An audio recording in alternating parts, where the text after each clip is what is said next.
कल से पूज्य चिदानंद स्वामी जी हमारे बीच विराजमान हैं। स्वामी चिदानंद सरस्वती मुनि जी ऋषिकेश से हमारे बीच आए हैं। ऋषिकेश वो पावन धरती है जहां माँ गंगा की कृपा बरसती है। गंगा को स्वच्छ करने के लिए, गंगा को निर्मल बनाने के लिए पूज्य चिदानंद स्वामी जी ने बहुत बड़े कार्य किए हैं। वे हमारे बीच उपस्थित हैं, उनके लिए करतल ध्वनि से अभिनंदन करिए। वे सबसे पहले इस क्रम में हम पर वाणी की कृपा करने के लिए पधार रहे हैं पूज्य चिदानंद सरस्वती जी।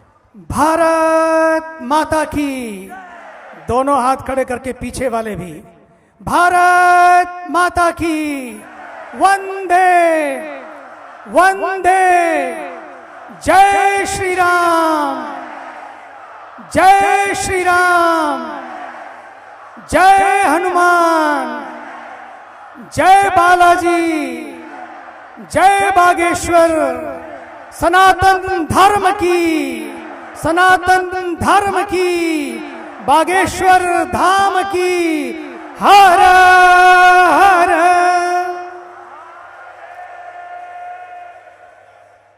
मुझे बड़ी प्रसन्नता है कि आज कुंभ पर्व से पूर्व बुंदेलखंड की इस पवित्र धरती पर श्रद्धा और आस्था का एक अद्भुत कुंभ का दर्शन मैं कर रहा हूं।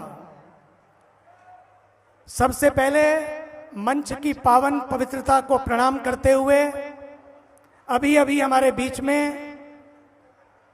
ब्रज की पवित्र धरती से भगवती स्वरूपा वात्सल्य मूर्ति हमारी आदरणीय प्रिय और अभिन्न साध्वी ऋतंभरा जी पधारी हैं। जोरदार तालियों से उनका अभिनंदन। सबसे ऊंची प्रेम सगाई का प्रतीक हमारे बागेश्वर धाम और इस विश्व में सनातन की ज्योत को जलाए रखने के लिए जिन्होंने कमर कस ली है, अपने जीवन को समर्पित किया है, ऐसे मेरे प्रिय अभिन्न और आदरणीय बागेश्वर धाम सरकार धीरेन्द्र कृष्ण शास्त्री जी महाराज, जोरदार तालियों से अभिनंदन। व्यासपीठ से अभी अभी कल भी आज भी पिछले कई दिनों से हम कथा श्रवण कर रहे हैं, ऐसे ब्रज की पवित्र धरती से पूज्यपाद हमारे आदरणीय ठाकुर कृष्णचंद्र शास्त्री, उनके उस छाया में पले बड़े और आज भागवत की ज्योति को सबके दिलों में जलाए रखने के लिए जिन्होंने अपने जीवन को, जवानी को समर्पित किया है, ऐसे हमारे भागवत व्यास आदरणीय श्री इंद्रेश उपाध्याय जी। और हमारे बीच में बद्रीनाथ धाम, एक ऐसे बाबा, एक ऐसे तपस्वी जिनकी चर्चा महाराज श्री आपसे करेंगे, लेकिन हम यही कहना चाहेंगे कि हम सबके बीच में ऐसी दिव्य मूर्ति यहां विराजमान है।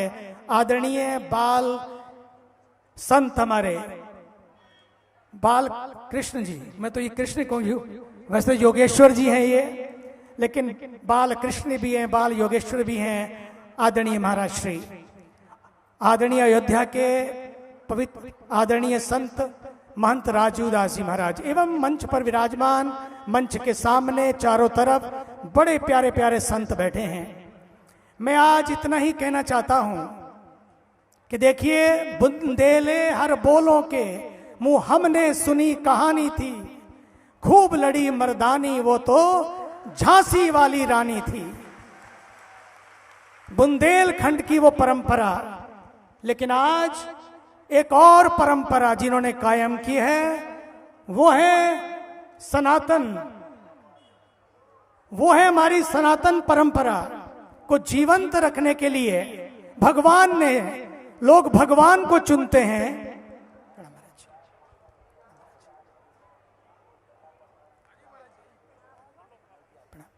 लोग भगवान को चुनते हैं, लेकिन जिनको भगवान ने चुन लिया है अपने दिव्य कार्य के लिए, क्योंकि कहते हैं सुन सजना चुन, सुन सजना सुन, मैंने तुझे चुन लिया तू भी मुझे चुन। ये गीत है बड़ा प्यारा। लोग भगवान को चुनते हैं, लेकिन जिन भगवान ने सनातन की सेवा के लिए बालाजी महाराज ने जिनको चुना है, ऐसे हमारे प्रिय आचार्य धीरेन्द्र कृष्ण शास्त्री जी। मैं जब यहां पर आया तो मुझे लोगों ने कहा और पीछे भी कहा, यार आप 26 साल के हैं, आप भी जा रहे हैं? मुझे ऐसे पूछा, आप भी जा रहे हैं? अभी 26 साल के, अभी तो शुरू हुए हैं।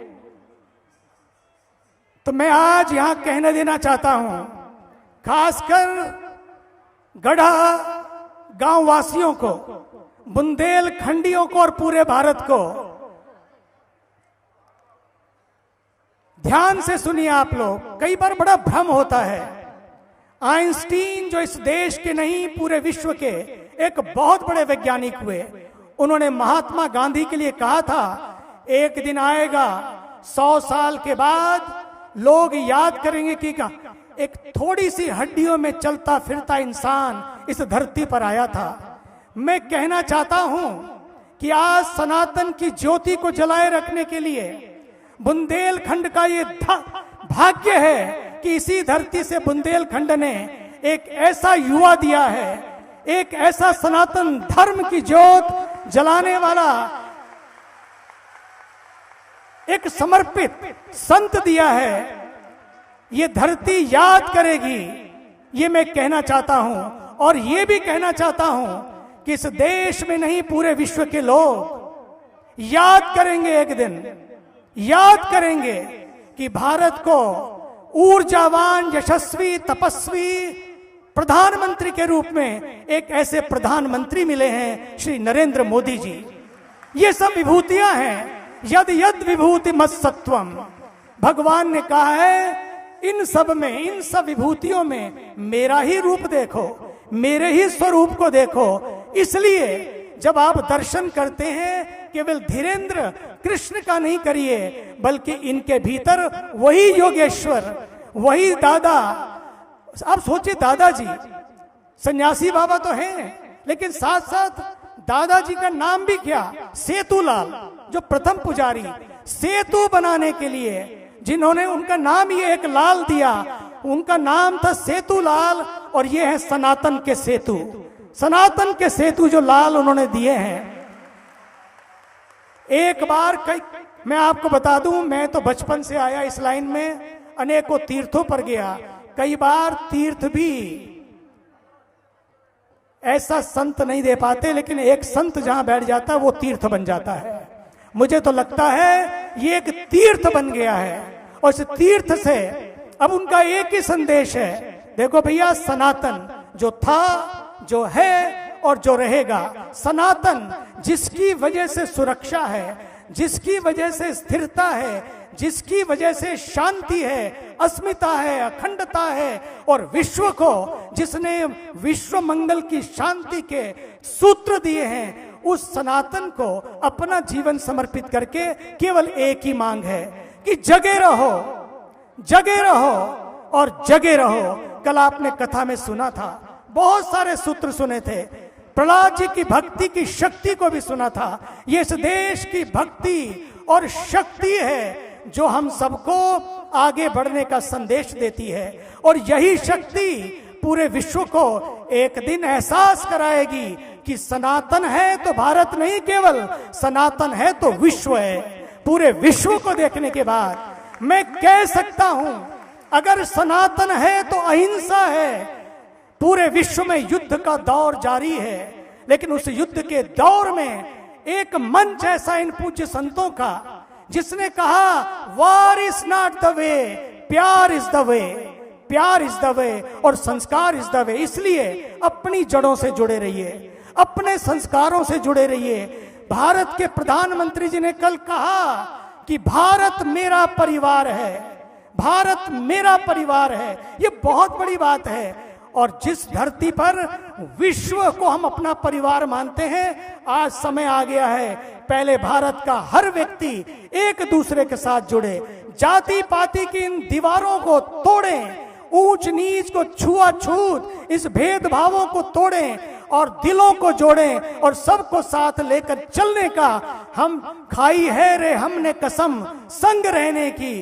कैसे खाई है कि साथ साथ सनातन की ज्योति को जलाकर हमें इस कसम को खाकर आगे बढ़ाना है। इसलिए यह महोत्सव है, शिवरात्रि का महोत्सव। और उसके पर्व पर 151 कन्याओं का, 151 लोगों को एक एक कन्या भारी पड़ जाती है कई बार घर में शादी करना। और 151 वो कन्याएं, कईयों की माता नहीं, कईयों के पिता नहीं, कईयों का कोई नहीं, और उन सबको अपना बनाना, अपनी बेटियां बनाना, अपने मंच से पूरी वैश्विक शादी करना, ये सचमुच बहुत बड़ा पर्व है, ये महाशिवरात्रि का पर्व। उस पर मैं उन सभी कन्याओं के लिए भी पूरा सनातन मंच आप सबके लिए मंगल कामनाएं करता है। अंतिम बात, क्योंकि समय की मर्यादा है, 5 बजे मेरी फ्लाइट है, इसलिए जाना पड़ रहा है। दिल तो नहीं करता है, वो कल बाबा जी नाच रहे थे ना, अभी ना जाओ छोड़ के, कि दिल अभी भरा नहीं।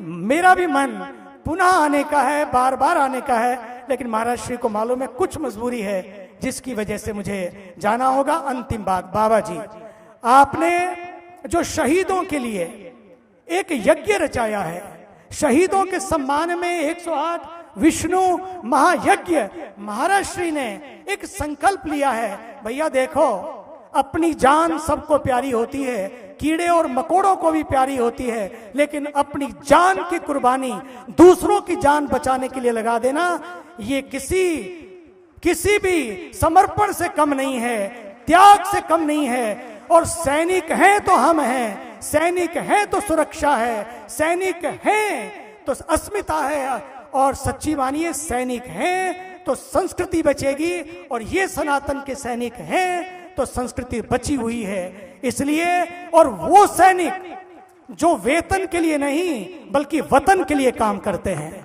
वेतन के लिए नहीं वतन के लिए काम करते हैं, जिन्होंने जीना सिखाया, मरना सिखाया।